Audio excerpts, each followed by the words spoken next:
Kita akan lanjutkan pembahasan kita mengenai dua natur Kristus. Jadi di dalam topik dua natur Kristus kita menjawab 3 pertanyaan. Ya, ini sudah kita bahas sebelumnya. Pertanyaan adalah siapakah Kristus itu sebelum dia berinkarnasi? Ya, kita sudah ada jawabannya, yaitu Jesus is the Son of God, the second person of the Trinity. Nah, cuma pembahasan kita belum tuntas, nanti kita akan tuntaskan di bagian ini. Nah, kemudian pertanyaan kedua adalah why Jesus had to be a human. Jadi kalau dia adalah God, the second person of the Trinity, lalu kenapa dia jadi manusia? Apa alasannya dia menjadi manusia? Ya.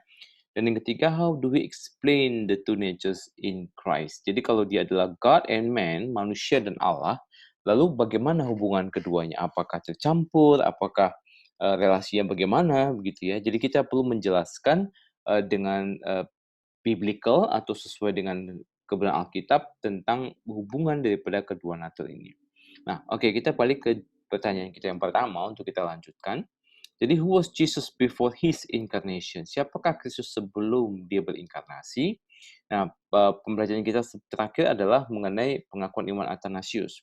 Jadi, dalam pengakuan iman Athanasius itu ada statement-statement yang menyarikan pandangan Alkitab dengan jelas, ya. Kita tidak cukup banyak waktu untuk menjelaskan ayat-ayatnya, makanya kita mengambil satu pengakuan iman yang sudah menyarikan begitu banyak bagian dalam Alkitab, ya. Jadi dikatakan, Bapa tidak berasal dari siapapun, Anak berasal dari Bapa saja, lalu kemudian Roh Kudus berasal dari Bapa dan dari Anak, ya. Ketiganya tidak diciptakan, ya. Anak dilahirkan atau diperanakkan dan Roh Kudus itu tidak dicipta, tidak dijadikan, dan juga tidak diperanakkan, gitu ya. Nah, ini gambaran yang kemarin sudah saya berikan yang sebelumnya, bahwa Bapa tidak berasal dari siapapun, tidak dicipta, tidak diperanakkan. Jadi Bapa tidak berasal dari siapapun. Jadi Bapa adalah Bapa daripada sang anak. Kenapa dia disebut sebagai Bapa atau kenapa dia adalah Bapa? Karena dia menggenerasikan anaknya, gitu ya. Jadi Bapa ini menggenerasikan anaknya, dia melahirkan anak, ya. Anak ini tidak dicipta, tidak dijadikan oleh Bapa, Bapa menggenerasikan sebagai bagian daripada natur Bapa, gitu. Jadi adalah natur Allah untuk menggenerasikan anaknya, dan kemudian terakhir Roh Kudus ini berasal dari Bapa dan Anak, tidak dijadikan atau diciptakan, melainkan dipancarkan atau keluar dari Bapa dan Anak.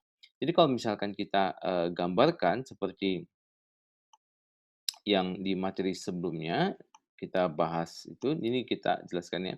Jadi kalau dari Bapa ini keluar, ya dikatakan sini dari Bapa keluar, lalu dari Anak juga keluar. Nah sekarang masalahnya keluarnya kemana, gitu ya.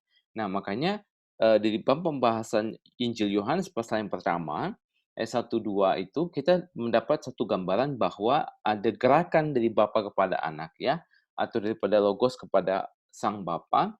Jadi keluar dari Bapa kepada Anak dan kemudian dari Anak keluar kepada Bapa. Jadi Roh Kudus itu adalah esensi dari Bapa dan Anak yang keluar dari Bapa, keluar dari Anak. Keluar dari Bapa menuju Anak, dari Anak menuju Bapa. Nah, ini yang kita sebut sebagai Roh Kudus. Jadi Roh Kudus itu beda ya. Jadi kalau kita perhatikan di sini namanya itu bukan si bungsu atau adik atau apa begitu ya. Tapi di sini gambarannya adalah Roh Kudus. Jadi roh dari Bapa dan dari Anak. Karena demikianlah Alkitab menyebut bahwa roh ini adalah roh dari Bapa dan roh dari Anak. Jadi Roh Kudus ini roh dari Bapa dan Anak. Bapa ini bukan bapanya Roh Kudus. Anak ini bukan anaknya Roh Kudus. Bapa ini adalah bapa daripada sang anak, dan anak adalah anak daripada bapa. Jadi anak bukan anak daripada Roh Kudus, karena Roh Kudus tidak pernah memperanakkan anak, ya. Roh Kudus tidak pernah digenerasikan oleh bapa. Tapi Roh Kudus itu dikatakan di sini dipancarkan atau keluar dari Bapa dan Anak. Nanti kita akan lihat beberapa ayatnya ya. Nah, untuk memahami lebih lanjut tentang siapakah Yesus, the Son of God, the second person of the Trinity. Jadi ini adalah yang pertama, yang kita sebut sebagai pribadi yang pertama. Nah, Kristus adalah pribadi yang kedua, anak daripada Bapa, dan yang ketiga inilah Roh Kudus. Jadi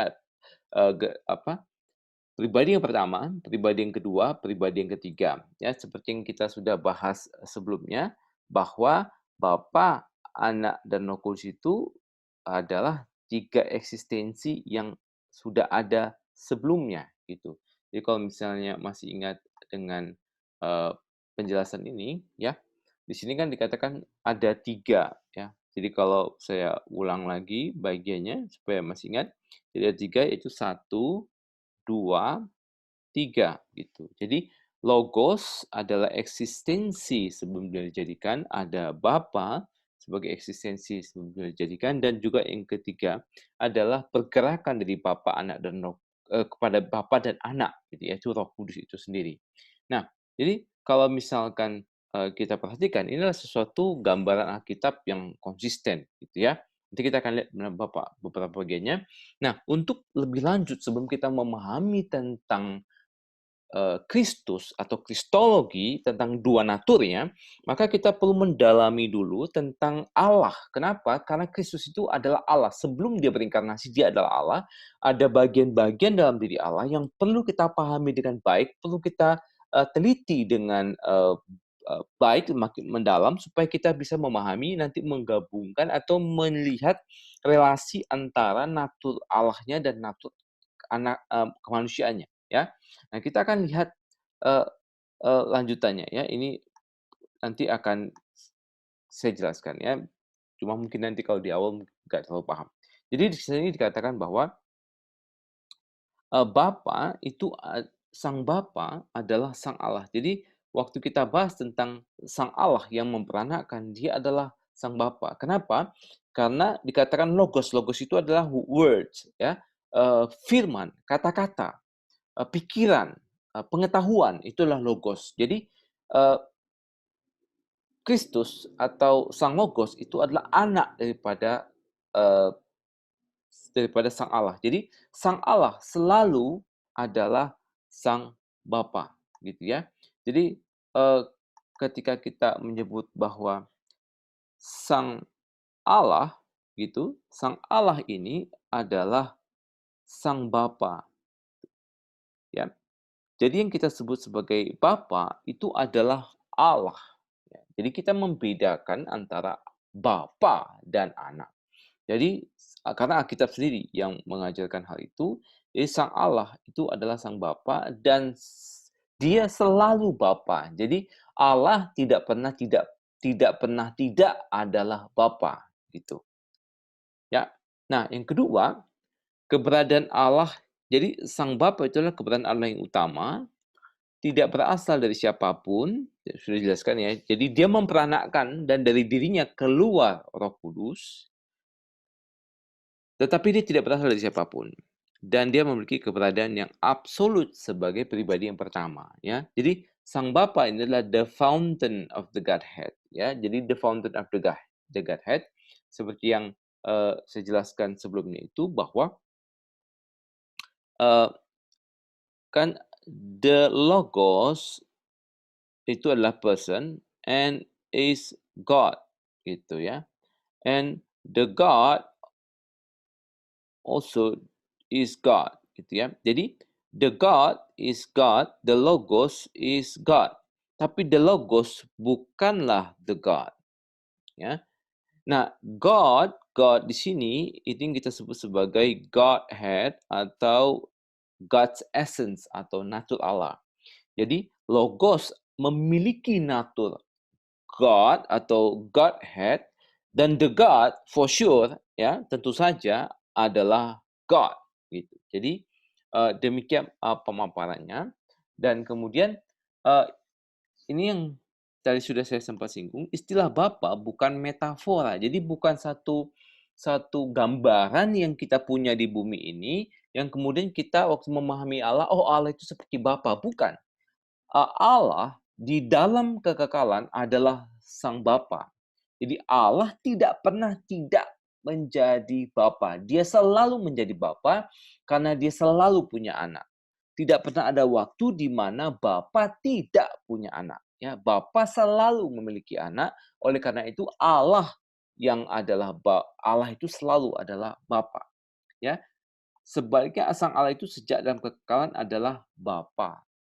Sang Allah adalah Bapa karena ia adalah Bapa dari anaknya dan dia tidak pernah tidak adalah Bapa dari anaknya. Jadi istilah logos saja, ya istilah logos saja sudah memberikan gambaran kepada kita bahwa nih logos, the God. Jadi kita sama dengan mengatakan bahwa ada yang namanya Allah dan ada yang namanya firman Allah. Nah, firman Allah, jadi ini firman Allah itu beda dengan Allah, ya. Firman Allah bukanlah sang Allah, tapi firman Allah keluar dari Allah. Firman Allah adalah hal yang serupa persis dengan Allah, gitu ya. Nanti kita akan lihat lebih detail. Nah, ini untuk kenapa kita mempelajari sampai ke sini sebelum kita sampai ke kristologi, karena kristologi itu sendiri adalah bukan bukan cuma tentang dia manusia, tetapi tentang dia Allah. Jadi ketika kita bisa memahami, Allah atau konsep, doktrin Allah dengan baik, maka kita memiliki gambaran yang baik juga untuk memahami kristologi, khususnya dua natur Kristus, itu satu bagian yang, memiliki banyak sekali pemikiran-pemikiran yang salah dan memiliki banyak sekali bidat-bidat gitu. Nah, jadi kita lanjutkan tentang Sang Anak atau Yesus Kristus. Jadi gambaran Sang Anak dalam Alkitab dalam relasinya dengan Sang Allah ya, dikatakan ini saya kumpulkan beberapa bagian Alkitab sebagai the image of God. Jadi Yesus itu the image of God. Manusia image of God, yes, kita itu the image of God. Tapi Yesus itu adalah betul-betul the perfect image of God. Dikatakan juga dalam Filipi 2:6, in the form of God. Jadi dia punya form, essence of God. Dia juga dikatakan diulang lagi nih kalimat yang mirip ya, the image of the invisible God. Ya, jadi Yesus itu adalah satu image daripada Allah yang tidak kelihatan. Ketika kita melihat Yesus, kita melihat Allah sepenuhnya. Lalu dikatakan the brightness of his glory. Jadi dia adalah cahaya kemuliaan dan juga ekspresi gambar daripada pribadi Bapa. Jadi di sini ada kita menemukan banyak sekali gambaran bahwa anak itu adalah the image of the father gitu. Nanti kalau misalnya kalian mau mendalami kalian bisa melihat di sini ya, bisa membaca untuk detail bagaimana Yesus menggambarkan tentang dirinya. Ya, nanti ambil waktu untuk mempelajarinya. Nah, sekarang di sini dikatakan untuk melanjutkan, jadi anak dilahirkan atau digenerasikan, ya. Mungkin banyak orang mikir, masa sih dilahirkan seperti melahirkan anak begitu? Ya, tentu saja konsep kita melahirkan itu berasal daripada Allah atau derivasi dari pemikiran Allah atau apa yang di dalam kekekalan itu bagaimana Allah memperanakan anaknya. Jadi memperanakkan di sini ya bukan melahirkan seperti itu ya, tetapi punya suatu konsep yang sama bahwa anak berasal dari orang tuanya gitu ya. Jadi juga anak Yesus Kristus itu berasal dilahirkan atau dia bersumber daripada bapaknya. Jadi anak dilahirkan dari keberadaan Bapa sejak kekekalan dari pribadi Bapa sebab sudah menjadi natur Allah untuk generatif karena kesempurnaannya. Nah, kenapa bisa demikian? Ya, ini sebenarnya satu pemikiran yang cukup filosofis dan logis sih sebenarnya ya. Jadi kalau misalnya kita mau mempelajarinya, jadi gambarannya kurang lebih begini. Jadi God, ya, God is the God is a perfect being, ya. God is a perfect being, perfect being. Nah, Allah yang so perfect ini, ya Allah yang begitu sempurna ini adalah Allah yang eee, bisa kita sebut sebagai Allah yang dia ketika dia adalah Allah yang sempurna, maka Allah yang sempurna itu adalah Allah yang mengenal dirinya secara sempurna, gitu. Jadi, pengenalan dia yang sempurna tentang dirinya, betul-betul adalah pengenalan yang sama persis dengan dirinya, gitu. Jadi contohnya gini ya, jadi kalau kita misalnya gini, kita mencoba untuk mengenal diri kita, maka kita mempunyai satu pengetahuan tentang diri kita sendiri. Nah, kita contoh ya, misalnya kita contoh diri kita sendiri. Jadi ketika kita mencoba untuk mengenal diri kita sendiri, maka di dalam pikiran kita yang kecil ini, kita akan memiliki gambaran tentang siapa diri kita, siapa kita, dan gambaran kita. Jadi kita itu punya gambaran ketika kita mencoba mengenal diri kita. Jadi sebuah gerakan mengenal diri itu menggambarkan. Tetapi kita bukan perfect being. Karena kita bukan perfect being, maka pengenalan kita itu adalah pengerjaan yang parsial, tapi kita punya gambaran itu, tetapi bukan gambaran yang sempurna. Nah, Allah ketika dia adalah Allah yang mengenal dirinya sendiri, maka Allah itu pasti memiliki satu sifat yang kita sebut di dalam dirinya, makanya kita katakan dia bukan karena kehendaknya, tapi pada dirinya sendiri, dia akan memiliki image atau memiliki gambaran, pengenalan tentang dirinya sendiri. Jadi Allah mengenal dirinya sendiri yang sama dengan dia, yang juga adalah God, tetapi berbeda dengan dirinya. Jadi ini adalah the first person, ini adalah the second person, gitu. Jadi, Bapa, maka ini pasti adalah Bapa, dan ini pasti, image, gitu. Nah, saya kasih gambarannya yang lain gitu ya. Kalau tapi mungkin agak terlalu susah ya mungkin, tapi cukup, pemahaman kita seperti ini dulu. Jadi, ketika Bapa mengenal dirinya, maka dia akan membawa eee, memberikan sebuah duplikasi pada dirinya sendiri, yaitu tentang dirinya sendiri, yang pasti adalah God. Tetapi bukan bukan mirip dengan sama persis dengan dirinya, tetapi bukan dirinya. Ya, yang kita sebut sebagai Bapa dan ini adalah logos, pengetahuannya, firman-Nya, kata-katanya. Sama dengan gini, saya dengan kata-kata saya ini bukan saya, tapi kata-kata saya keluar dari saya. Kata-kata saya ini kan berada dalam ruang dan waktu. Tetapi kalau misalnya tidak ada dalam ruang dan waktu, maka kata-kata saya ini adalah sepenuhnya menggambarkan tentang saya, pikiran saya atau pengetahuan saya tentang diri saya adalah sesuatu yang sama persis dengan diri saya, tetapi tetapi bukan saya, gitu, ya. Nah, cuma kan karena masalah di dalam ruang dan waktu, maka ya kita tidak memiliki satu pemahaman yang persis sama seperti Allah, gitu ya. Nah, demikian konsepnya. Jadi adalah sifat Allah. Jadi Allah Bapa tidak pernah menghendaki memiliki anak, gitu. Artinya bukan kehendak Bapa yang menjadikan anak. Jadi anak tidak pernah diciptakan oleh Bapa, tapi adalah natur daripada Bapa untuk memiliki anak. Makanya tadi saya katakan bahwa sejak awal adalah natur natur Allah untuk menjadi Bapa, karena jikalau Allah itu sempurna, maka dia pasti memiliki satu gambaran yang sama persis dengan dirinya, dan itu adalah firman-Nya, dan itu adalah pengetahuannya tentang dirinya yang sama persis dengan dirinya yang sempurna. Dan karena sama persis dengan dirinya yang sempurna, maka itu pasti adalah Allah, gitu, ya. Nah, jadi generasio atau memperanakan ini tidak menciptakan pembagian dan pemisahan. Jadi seperti yang saya katakan tadi, maka pengetahuan Allah tentang dirinya tidak memisahkan Allah, gitu. Tidak membuat Allah menjadi terpecah, gitu, tidak terbagi.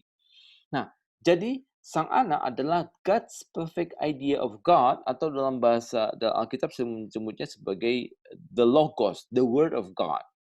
Jadi sang anak itu adalah God's Logos, God's reasons, God's Word, God's truth. Ya, ini semua ada di Alkitab ya, bahwa dia adalah Logos, bahwa dia adalah eh, apa eh, pikiran Allah itu sendiri, bahwa dia adalah eh, firman Allah, gitu ya, bahwa dia adalah kebenarannya Allah, dan dia adalah pengertian Allah atau the knowledge of God, dan the word of God and the wisdom of God. Jadi Yesus itu adalah hikmat, gitu. Since all this, jadi semua yang kita sebutkan ini ya, reasons, word, truth, understanding, wisdom, gitu ya. Semua ini bisa kita summary-kan atau bisa kita intisarikan menjadi, eee, sebagai, image atau idea. Jadi, eee, God is the Father is the God, the Son is the perfect idea of God about himself, gitu kurang lebih gambarannya ya. Nah, jadi nanti kita akan melihat bagaimana Bapa dan Anak berelasi untuk penolong kita bisa memahami, keperbedaan Bapa dan Anak, tetapi adalah satu karena Anak berasal dari Bapa dan Anak sama persis dengan Bapa, tetapi bukan Bapa. Karena Anak adalah the perfect image of the Father, gitu. Nah, bagaimana Roh Kudus gitu ya. Nah, Roh Kudus ini memang catatannya tidak selengkap seperti Anak atau Bapa yang, dengan, yang cukup banyak diwahyukan oleh Allah, karena Roh Kudus ini bekerja, lebih apa ya, lebih lebih diam-diam lah istilahnya begitu ya. Jadi Sang Roh Kudus itu keluar dari Bapa dan keluar atau dihembuskan dari Sang Anak. Kan ini tadi gambarannya ya. Jadi gambaran ini, misalnya kita perhatikan di sini ya, jikalau ini ayat-ayatnya, jikalau penghiburnya akan kutus dari Bapa datang, yaitu Roh kebenaran yang keluar dari Bapa. Nah, ini ayat-ayatnya. Jadi bahwa Roh itu keluar dari Bapa, proceeds from the Father, maka ia akan bersaksi tentang aku. Nah, kemudian kita lihat lagi ya. Dan sesudah berkata demikian, ia, yaitu Yesus, menghembusi mereka dan berkata, terima Roh Kudus. Jadi, ayat ini menggambarkan bahwa Roh Kudus itu keluar dari Bapa dan keluar atau dihembuskan dari Anak. Jadi keluar. Jadi terimalah Roh Kudus kata Yesus, maka dia keluar dari Anak. Jadi dengan gambaran hembusannya. Nah, Roh Kudus itu diutus oleh Bapa dan diutus oleh Anak. Diutus oleh Bapa, diutus oleh Anak. Jadi kalau kita baca juga Alkitab mengatakan yang sama ya.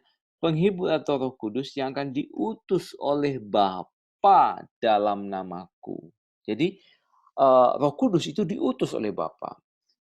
Lalu juga sama, Yesus berkata, penghibur yang kuutus dari Bapa. Jadi Roh Kudus ini diutus oleh Bapa dan diutus oleh Anak. Roh Kudus keluar dari Bapa dan keluar dari Anak. Ya, Bapa mengutus Anak, Anak tidak pernah mengutus Bapa. Jadi Bapa mengutus Anak dan mengutus Roh Kudus. Anak diutus oleh Bapa dan mengutus Roh Kudus, ya. Jadi kalau misalnya kita saya gambarkan supaya kita lebih paham lagi ya. Jadi kalau misalnya kita lihat di sini konsepnya Bapa, Anak, dan Roh Kudus gitu.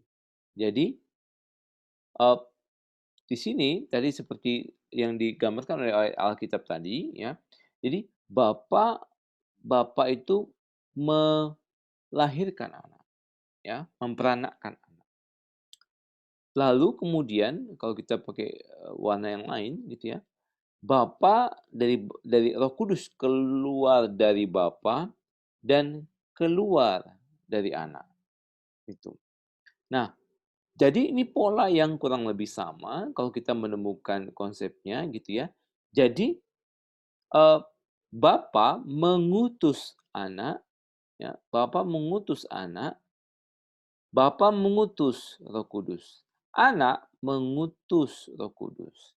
Jadi Bapa mengutus Anak dan mengutus Roh Kudus, dari Bapa keluar, Bapa keluar Anak, yaitu dengan cara menggenerasikan, dan dari Bapa juga mengeluarkan Roh Kudus atau memancarkan Roh Kudus.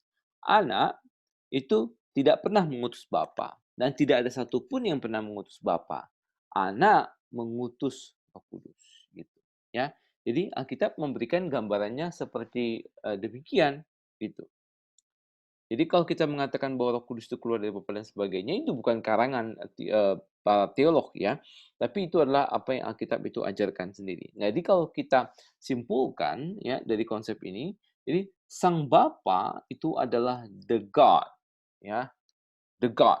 Sang Anak itu adalah the Logos atau the perfect idea of God, dan Roh Kudus itu adalah the act of love of God. Ya, the three are the one God. Jadi kita tidak menyembah 3 Allah, kita menyembah satu Allah, ya. Yaitu Allah yang memperanakkan anak yang sama persis dengan dirinya, tetapi beda dengan dirinya, dan Bapa anak ini adalah 2 pribadi yang saling berelasi, yang bersekutu, yang dari Bapa punya satu gerakan the act of love, yaitu gerakan cinta kepada, anaknya, gitu ya, gerakan cinta kepada anaknya. Jadi kalau misalnya, eee, kita gambarkan gitu ya, supaya bisa paham tadi kenapa kenapa kita bisa menggambarkan, tentang gambar yang tadi ya, yaitu ada, mengasihi di sini, saya sudah katakan tadi bahwa saya akan jelaskan kata mengasihi ini. Jadi ada satu gerakan, kita coba clear-kan. Jadi ada satu gerakan yaitu dari Bapa yang saya bahas tentang pros itu, yaitu Bapa jadi ini di Roh Kudus itu the act of love of the Father and the act of love of the Son to the Father gitu. Jadi ini adalah satu yang pros itu ya, yaitu, toward. Jadi the Son toward the Father and the Father toward the Son. Nah, roh kok bisa Allah, Pak? Iya, karena gerakan Bapa kepada anak itu adalah sepenuh-penuhnya Bapa kepada anak. Jadi seluruh esensi Bapa bergerak kepada anak, ya. Jadi yang kita sebut sebagai esensi Allah, itu bukanlah sesuatu yang statis, bukanlah sesuatu yang zat gitu ya, bukan sesuatu itu, tetapi the act, itu pure act. Allah itu sepenuhnya adalah, action. Jadi yang kita sebut sebagai cinta, Allah itu bukan cinta kata benda, tetapi cinta kata kerja, yaitu Bapa mencintai anak dan anak mencintai Bapa. Jadi esensi Allah yang kita pahami mungkin seperti kata benda, itu pada, secara ontologis adalah bentuknya kata kerja. Yaitu pergerakan bapa dan anak. Itu yang kita sebut sebagai the essence of the Father, itu ya. Nah, inilah gambaran daripada Allah Tritunggal untuk menolong kita memahami tentang siapakah Yesus Kristus itu.